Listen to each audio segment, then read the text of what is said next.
Jack Carter stared at the bright orange parking ticket that hovered in front of his face like a smug holographic bee. One wrong landing in New Houston's orbital freight port, and he now owed 12,000 credits for drifting his delivery van into a Zarelian diplomatic lane. He was 26, late on rent, and already living on instant noodles.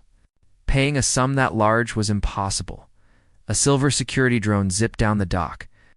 "Citizen Jack Carter," it said, "you have committed a classy interplanetary offense. Please accompany me to the Zarelian consulate for adjudication."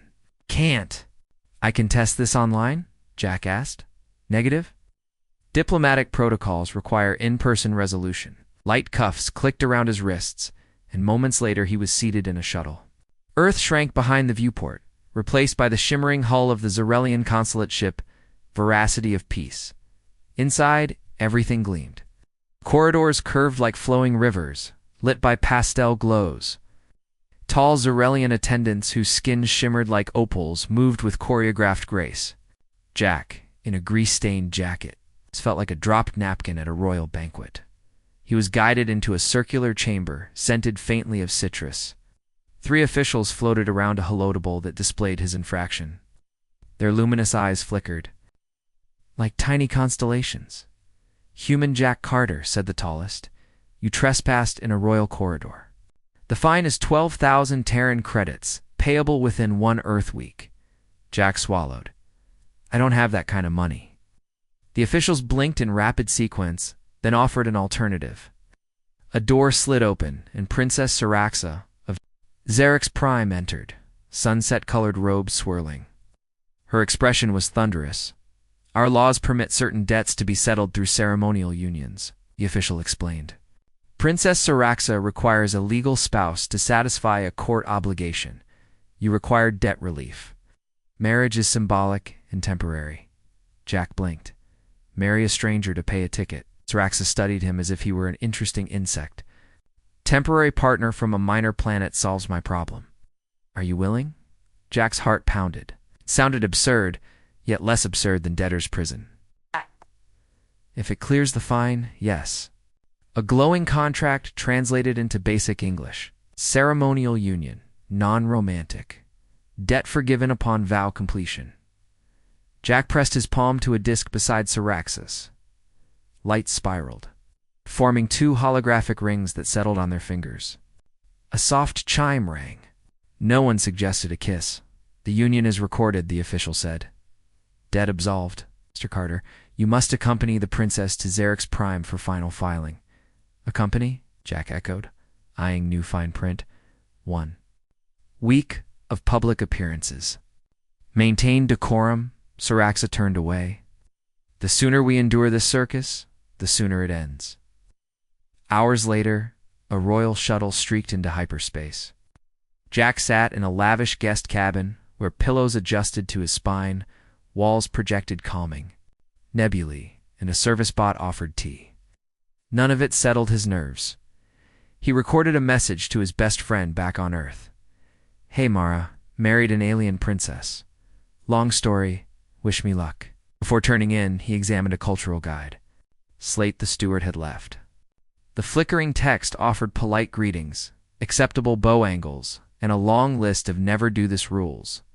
Never expose shoe soles in public. Never offer a single compliment without pairing it.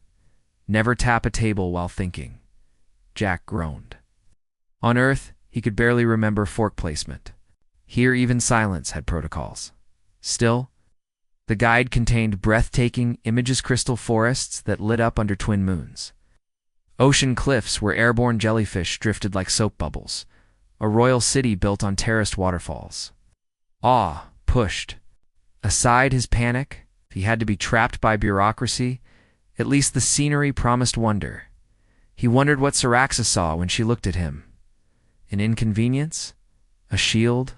A possible ally? The thought made his stomach flutter, equal parts fear and curiosity.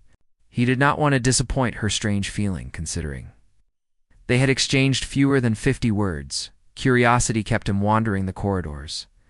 Beside panoramic windows stood sculptures that changed color with mood. When Jack approached, They shifted to a hopeful shade of dawn. Maybe the universe wasn't out to crush him after all. A crystalline android appeared. The princess requests your presence in the observation lounge. Jack followed polished passages to a huge glass hall. Hyperspace flowed beyond, bright ribbons against darkness. Siraxa stood alone, hands clasped behind her back. "You wanted to see me?" he asked. Without turning, she said, "The ministers forced this marriage. They believe binding me to a harmless off-worlder will cool gossip. They underestimate me." Jack stepped closer. "I'm harmless, but I'm not good at staying quiet." She sighed, then faced him, curiosity softening. Her stern eyes. Perhaps harmless noise is exactly what Xerix needs. An alarm chimed on, a gentle note, yet Jack flinched. Minor course correction announced the ship's AI. Gravity fluttered. He staggered. Siraxa caught his arm with surprising strength. For a moment, they were two strangers balanced between stars. The alarm faded, but the connection lingered. She released him and nodded. "Rest, Mr. Carter. Xerix Prime is stunning, but it feeds on masks and whispers. Keep your wits." He managed to laugh. "I came here to dodge towing fees. Now I'm headed to an alien court. How bad can it be?" Lights dimmed to night mode. Outside, hyperspace stretched on, pulling them toward a planet Jack had never heard of, a future he had never imagined, and a role he never asked for. Jack Carter, accidental groom, closed his eyes and hoped that simple hope would be enough for now. Sleep finally came. Light and restless, full of dreams where parking tickets turned into crowns. Jack Carter had seen big buildings on Earth's spaceports, megamalls, even the floating towers of Neo-Toronto. But nothing prepared him for Xerix Prime. The royal palace was a mountain-sized flower made of glowing stone and floating petals. It didn't sit on land. It hovered gently above a waterfall, held in place by invisible energy fields. As the shuttle landed on a glowing platform, Jack peeked through the window. Crowds of Xerelian citizens cheered below, waving translucent banners. They weren't cheering for him, of course. They were excited to see their princess. Siraxa Ray turned from Earth. No one cared about the human beside her. Inside the palace, everything was too shiny. Floors sparkled like mirrors, walls changed color depending on who was walking past, and the air smelled like honey and fresh rain. Servants bowed in rhythm as Siraxa passed. Jack tried to copy the bows, but ended up nearly falling flat on his face. He heard soft laughter and saw one servant cover her mouth. A silver-skinned guide led him to his new room. Temporary spouse quarters, they called it. It was larger than Jack's entire apartment block back home, bed shaped like a giant. Seashell sat in the center. The walls showed calming scenes from different parts of Xerix Prime. Green skies, floating gardens, glass cities. Jack dropped his bag on the bed and flopped down. "This is insane," he muttered. "One parking ticket, and now I'm in a royal fishbowl." Later that day, a small robot arrived to help him dress for the royal welcome dinner. It brought a dark robe with glowing threads and tiny shoulder plates that moved on their own. Jack groaned. "I look like a disco curtain." The robot beeped in approval. In the grand hall, Jack stood beside Siraxa as hundreds of nobles arrived. Some had hair like feathers, others wore floating crowns. Everyone whispered when they saw Jack. Some smiled politely, others didn't even try to hide their disgust. He tried to stay still and respectful, but his earth brain couldn't handle all the rules. At one point, he reached for a drink with his left hand, apparently a royal insult, and the room gasped. Jack froze. Cheers." Then something unexpected happened. A young noble from the back let out a loud laugh. A real laugh, not the fake palace kind. Then another, and another. In seconds, half the room was smiling. Siraxa glanced at Jack, clearly surprised. He shrugged. "Guess I broke the ice?" That small moment changed everything. Suddenly people were curious about this strange, funny human. Instead of ignoring him, nobles approached with questions. "What is sarcasm?" one asked. "Are you really married?" asked another. One noble, a boy about Jack's age, asked, "Did Earth really put a rover on Mars and forget about it?" Jack nodded. Yep. Then we sent another one to find it. People laughed. They weren't used to his honest, casual way of speaking. They liked it. Even Siraxa seemed curious now. That night, as they walked back from the hall, she spoke first. You broke 7 rules tonight, she said. Only 7. I'm slipping. A small smile tugged at her lips. You're very strange, Jack Carter. Earth does that to people. She nodded thoughtfully. Strange might be useful. Over the next few days, Jack was paraded around like a new toy public. Events, press meetings, palace tours. He hated the fake smiles, but did his best. Every time he spoke freely, people listened.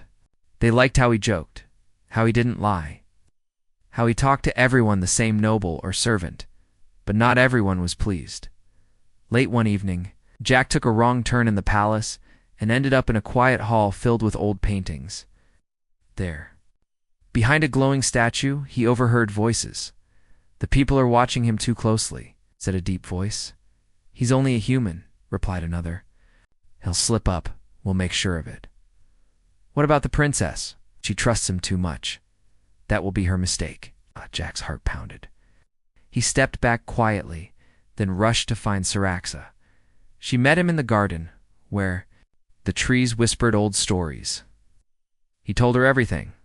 They're planning something, Jack said. They called you a mistake. Siraxa's face turned serious. I suspected as much. Many nobles fear my ideas. They want to replace my father with a puppet leader, and now they see you as a threat. Jack blinked. Me no, she said. You speak like a free person. That scares them. Xerix hasn't had real freedom in generations. They sat in silence for a moment. Then what do we do? Jack asked. Siraxa stood tall. We stopped playing by their rules. The next morning, Jack's name appeared on every news screen. Earthman sparks change. Human husband winning hearts, Jack Carter. Fool or future? The palace couldn't control the story anymore. Jack stared at his reflection in the mirror. Same old Jack. Messy hair, a crooked smile, delivery boots. But now, somehow, a symbol. He whispered, I came to pay a parking fine. What am I getting into? Behind him, the city of Xerix shimmered, beautiful, strange, and full of secrets. Something big was coming. And Jack Carter, human husband of a royal alien princess, was right in the middle of it. Jack Carter woke up to shouting winds and a flashing red icon on his room wall. The icon read Level 3 Security Alert. He rubbed his eyes. It was just dawn, but something was wrong. A small drone zoomed in and projected Princess Siraxa's face. Meet me at the east balcony now, she whispered. No guards. The feed cut, Jack pulled on the plainest clothes he owned. Dark trousers, a gray tunic, and the same delivery boots he had worn on Earth. An hour later, he stood on the balcony. The pink sun of Xerix Prime rose behind silver clouds. Siraxa waited inside a small skimmer craft, engines humming softly. Get in, she said. Morning to you too, Jack answered, climbing aboard. What's the rush? The council moved faster than I feared, she said, steering the skimmer off the balcony and down toward misty cliffs. They signed an order to confine me for my protection? That means they plan to silence me. Jack's stomach nodded. So we're escaping? Yes. We disappear, find help, and expose their plan. She gave him a sideways glance. Are you still with me, human husband? Jack grinned. I do love a good road trip even, if it's without roads. Floating markets and sticky candy by mid-morning, they reached Ethra, a city of glass domes that floated in the upper atmosphere. Bright banners flapped in warm air currents, and sky whales, gentle creatures as large as buses, glided lazily overhead. They landed among merchant stalls. Siraxa wrapped a color-shifting scarf around her hair. Jack pulled a hood low over his forehead.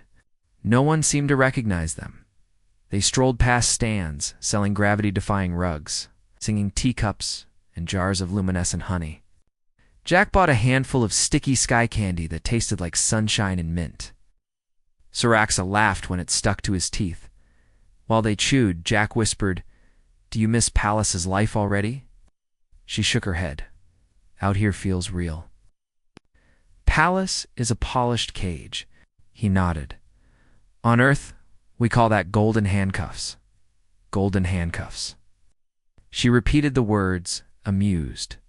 Humans have strange phrases. Jack licked sugar from his fingers. Wait until you hear jumping the shark. Discovery at the Moon Bazaar, they took a public shuttle to Mer Station. A small moon bazaar orbiting Xerex Prime.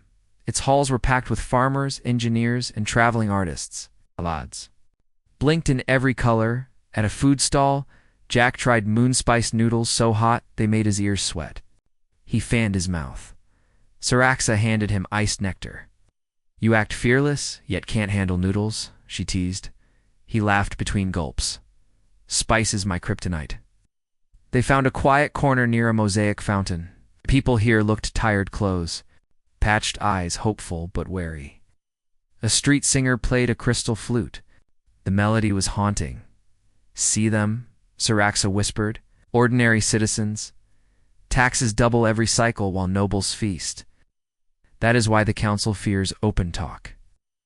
Jack watched a child chase holographic fish across the tiles. The fish flickered cheap. Programming. They deserve better, he said. We have to help. A vendor overheard them. He leaned close. If you wish to help, he said softly, head south to the Gravity Canyons. Ask for the Beacon Tribe. Sarax's eyes widened. After the vendor left, she explained. Beacon Tribe is a rumored rebel group. No one knows if it's real. Jack shrugged. Only one way to find out. Flight through the inverted canyons, they rented a tiny flyer, more engine than cockpit. Saraxa piloted. Jack navigated with a battered map tablet. Hours later, they entered the Averna Canyons, giant cracks where gravity flipped every few kilometers. Rock pillars jutted sideways. Water flowed upward like silver ropes. The flyer flipped without warning. Jack hung upside down, seat straps creaking. Is this normal? He squeaked. Perfectly, Saraxa answered, eyes bright with adrenaline. Lean left on my mark now. They banked, skimmed an arch of glowing quartz, then righted near a hidden plateau. On that rock shelf stood a small camp of tents and solar sails. 2 guards appeared with handheld pulse lanterns. Jack raised his hands. We come in peace, and slightly dizzy. A tall woman stepped forward. She wore simple leathers, face painted, with white lines, names. She asked. Saraxa pulled off her hood. Saraxa of House Xerax. This is Jack Carter. The camp fell silent. Then whispers, the princess, the human. The tall woman studied Jack. Some believe a prophecy. An off-world flame will light the path to freedom. You match the description, Jack blinked. I'm just a delivery guy. No flame, no prophecy. Maybe prophecy favors the ordinary, the woman said. Follow me. Campfire truths that night. They sat around a crystal fire that burned cool blue. Camp members shared flatbread and pepper stew. Saraxa spoke of the council's plan, the forged orders, the growing taxes. Heads nodded. Anger simmered. Then they asked Jack to speak. He stood, heart pounding. Simple words, he reminded himself. I was nobody on Earth, he began. I broke rules by accident and made people laugh. Here, I see families working hard, yet the palace ignores them. I don't know fancy laws, but I know unfair when I see it. If my voice can help, you have it. Silence. Then applaud soft. At first, then louder. After the crowd dispersed, Saraxa joined Jack by the dying embers. You were brave, she said. I was honest, he replied. Sometimes that looks like bravery. She smiled, a gentle one he hadn't seen before. Thank you. They sat quietly, listening to distant wind howl through twisted rocks. Above, twin moons crossed paths, a rare sight that made the sky look like an infinite ring. Captured by shadows just before dawn, alarms rang. Dark shapes descended stealth drones without royal markings. Camp rebels scrambled, no weapons fired. But sonic nets fell, trapping people in shimmering bubbles. Jack and Saraxa tried to run, but a net caught them mid-stride. They floated helplessly until landing in a padded cage on a larger ship. The craft lifted, leaving the plateau behind. Inside the cell, a small holoscreen flickered on, showing a shadowed figure. "Princess Siraxa," the voice said, distorted, and the human. "We escaped once, now you will serve our cause." "Which cause?" Siraxa demanded. "The rightful order," the voice replied. "Sirax will shine again under strict guidance." "Your free-spirited messages end today?" Jack's pulse raced. He wanted to punch the wall, but he kept calm. No violence, he reminded himself. Words would be his weapon. The screen went dark. Siraxa turned to Jack. "This isn't the council," she whispered. "It's someone worse in extremist faction." Jack took a deep breath. "Then we out-talked them too." Siraxa managed a determined nod. "Together?" "Together," Jack said. Outside, engines roared. The ship moved toward an unknown destination, but Jack's resolve solidified. Parking tickets, palace rules, prophecy, none of it mattered now. What mattered was freedom for Siraxa, for the people he had just met. And for a world that needed honest voices, he squeezed Siraxa's hand through the net's soft glow. "We'll find a way," he promised. And in that tangled blue light, a new chapter of rebellion quietly began. The room was quiet, too quiet. Jack Carter sat inside a clear cell made of glowing energy lines. He couldn't move more than a few steps in any direction. Siraxa sat in the cell next to him. Her face was calm, but her eyes were sharp and focused. "So?" Jack whispered. "What now?" Siraxa looked at him and replied softly. "We wait, and we listen." Their captors weren't from the council. They were part of a secret group called the Order of Silence, a powerful underground movement that wanted to return Xerix to old, strict ways.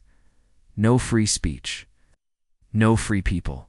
Just control, rules, and fear. The ship holding them was small, but fast. It flew low across desert lands, avoiding radar. After a few hours, it landed on a hidden island surrounded by mist and cliffs. They were taken into a stone bunker with high walls and strange carvings. There, in a room full of dim lights and old tech, they met Commander Vesh, leader of the Order. He was tall, with deep blue skin and silver eyes that didn't blink often. He looked at Siraxa and Jack like they were puzzle pieces in the wrong box. "You are both symbols," Vesh said.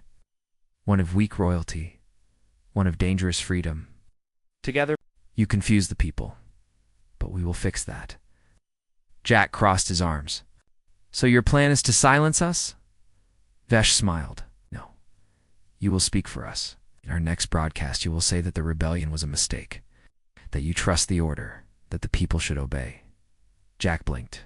"That's not happening." Vesh leaned closer. "If you refuse, your dear Earth will suffer. Sanctions, trade blocks. Earth depends on interplanetary support now, doesn't it?" Jack felt a chill. He looked at Siraxa, who nodded slowly. "They want to make us tools," she said, "but we can be mirrors instead." That night they planned. In their cells, they whispered through cracks in the floor. Jack remembered every rebel tech trick the Beacon tribe had taught him. Siraxa remembered secret security codes from palace training, using bits of wire from a broken food tray and a reflective piece of her hairpin. Jack managed to hack the old communicator built into his cell wall. It wasn't strong, but it could send one short message. He tapped into the palace's emergency relay and sent a single word: "Alive." Then he added another: "Truth." The next morning, Vesh brought cameras into the bunker room. Jack and Siraxa were dressed in simple robes. Standing on a platform surrounded by flags of the Order, "Say what we told you," Vesh said. "We go live in 60 seconds." Jack stepped up to the mic. Lights blinked. The camera turned red. "Citizens of Xerix," Jack began.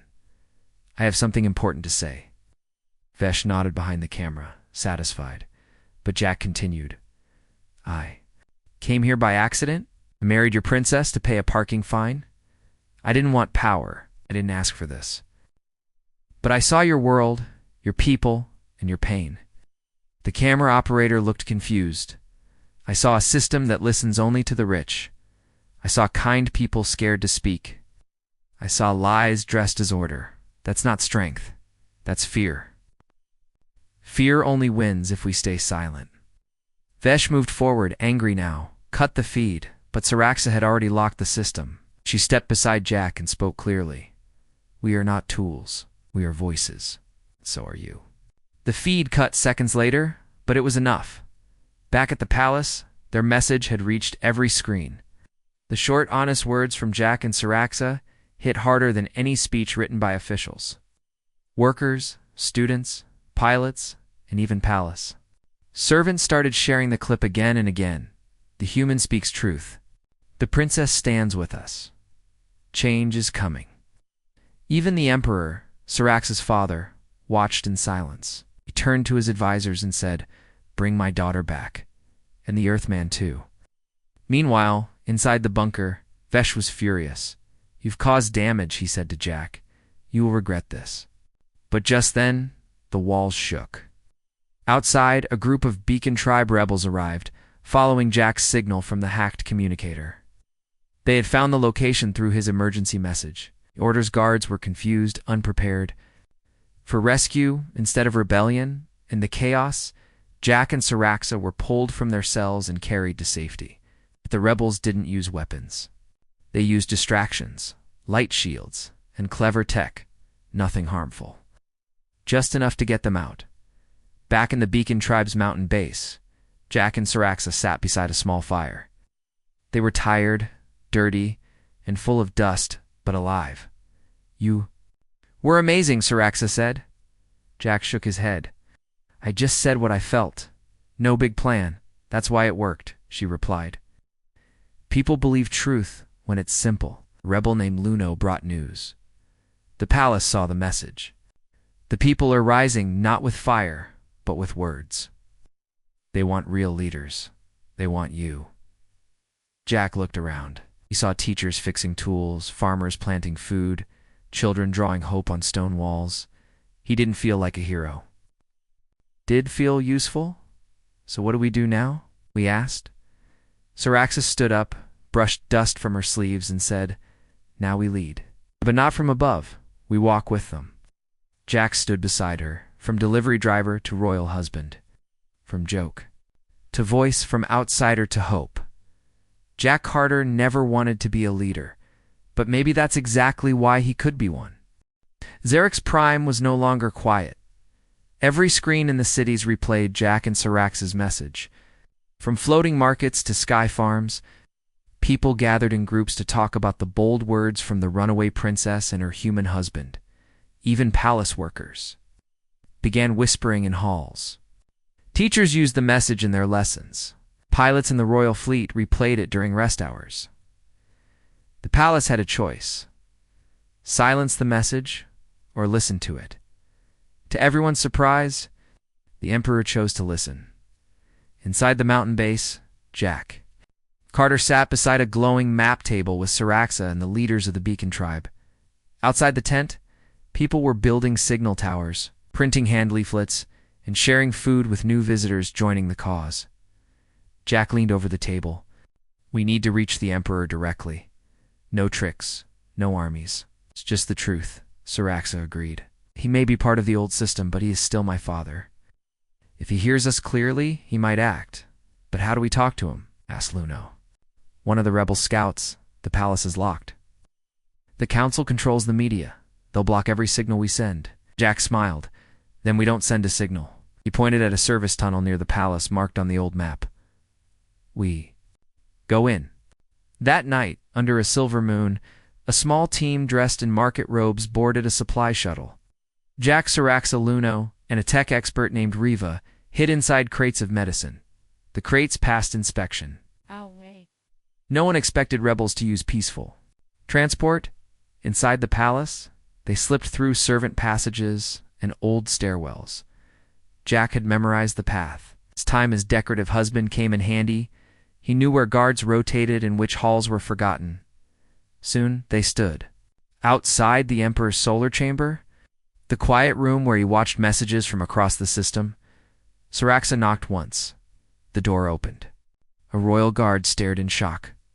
"Princess," Saraxa held up her hand. "We mean no harm. I must speak with my father." The guard stepped aside.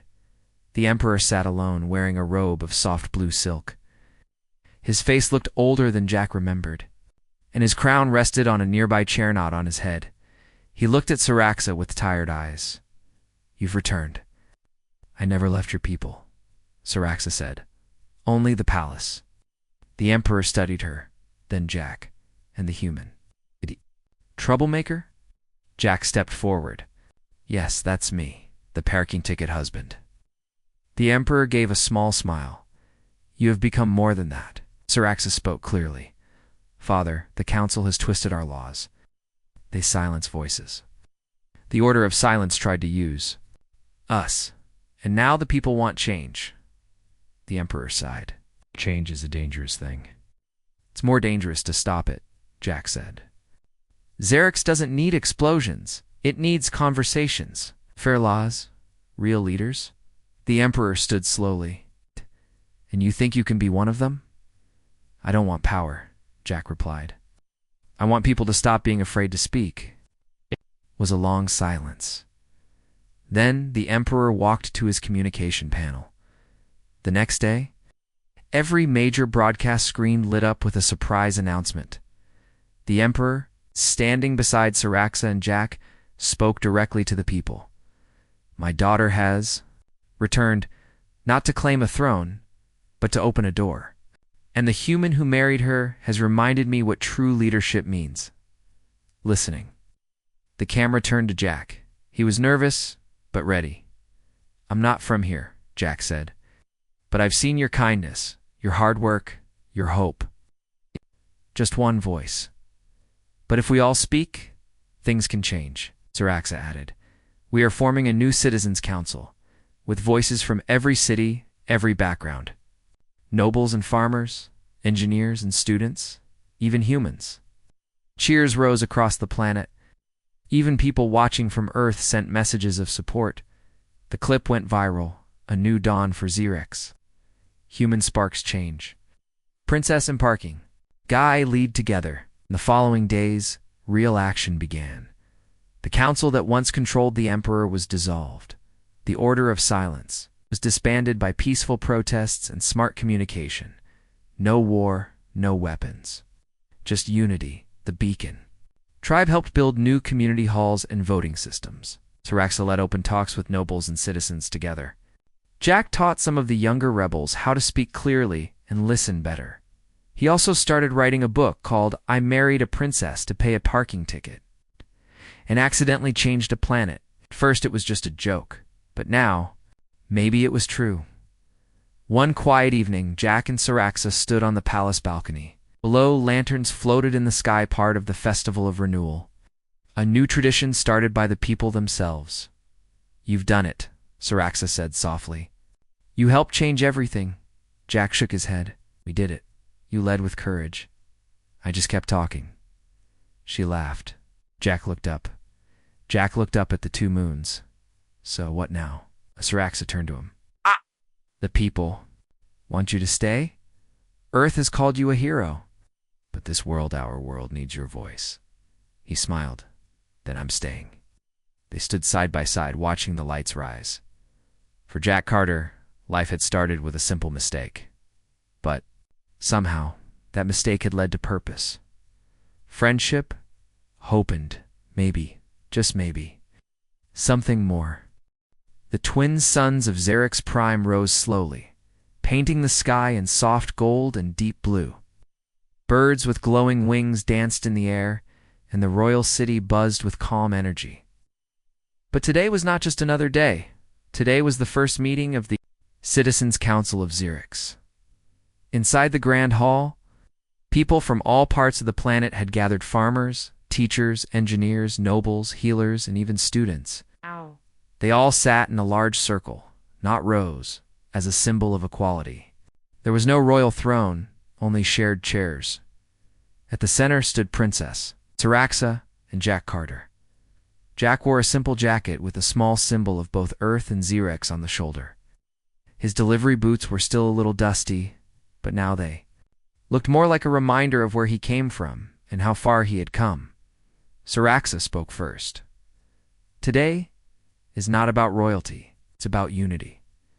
We will listen, speak, and build together. People nodded and clapped politely. Then Jack stepped forward.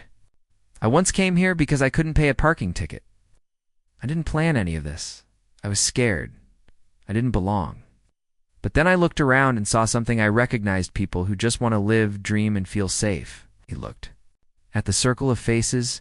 We're different, yes, but we're also the same. Let's build something that helps everyone. No tricks, no towers, just truth. The applause was louder this time. The first meeting began. Everyone had a voice. Number one shouted. No one was ignored. Real stories were shared. Real ideas were heard. Jack smiled. This was better than any speech. This was change, not in words, but in action. Later that evening, Jack walked through the royal gardens, now open to the public. Children ran past him, chasing glowing bugs. Artists painted under tall trees. A group of elders taught songs too. Young voices. No guards stood in their way. He sat on a bench near a small fountain. His book, I Married an Alien Princess to Pay Off a Parking Ticket, was now finished. It wasn't just a funny title anymore. It was a journey, a record, of everything. The mistake, the marriage, the escape, the rebellion, and the hope. He was about to close the cover when he heard footsteps. Siraxa sat beside him, wearing a soft robe with the council's new emblem stitched over her heart. Tired? She asked. Jack smiled. Tired, but the good kind. She looked at the children playing in the distance. My world feels lighter. Jack nodded. Because people can finally breathe. They sat quietly for a moment, enjoying the peace. Do you regret it? She asked suddenly. Jack turned to her. Regret what? Saying yes to the marriage? He laughed. Are you kidding? Best unpaid fine I've ever had. She chuckled. You're not what I expected, and you're more than I imagined. The garden lights began to glow as the sun dipped below the city's edge. Music floated in from the square beyond, where a new celebration had started the festival. Of first voices, want to go? Jack asked. Siraxa held out her hand. Together, took it without hesitation. Always, the festival was alive with joy. Food carts served both Earth and Xerelian dishes. Choir sang in 2 languages. Lights floated like lanterns above. The crowd, someone spotted Jack and Siraxa. Cheer went up, but no one pulled them to a stage. No one begged for a speech. They were part of the people now, not above them a little. Girl with purple eyes tugged on Jack's sleeve. Are you really from Earth? He knelt beside her. All the way from a planet where water falls from the sky and people wear socks inside their shoes? She giggled. That sounds weird. Jack grinned. It is, another child added. Is it true? You changed our whole world? Jack thought for a moment. Then he said, No. We changed it together. As the stars filled the sky, Siraxa and Jack stood under a tree that glowed gently with moonlight. Behind them, the festival continued. Ahead of them, the future stretched wide. I never wanted to be a leader, Jack said. Good, Siraxa replied. That's why you became one. He looked at her. So what happens now? I stay. We keep working. She nodded. If that's what you want? Jack took a deep breath. I do, she smiled. That sounds familiar. Jack chuckled. Yeah, and this time I actually mean it. They held hands under the stars human. And Xerelian, 2 worlds joined not by power, but by honesty, respect, and shared dreams. Back in the garden, the fountain splashed softly. Jack's book sat beside the bench, pages fluttering in the night breeze. The last line read, Sometimes the smallest mistake can lead to the greatest adventure. All you have to do, say yes, God. And somewhere on Earth, a traffic officer shook his head while reading the news, muttering, I knew that Carter Kid was trouble.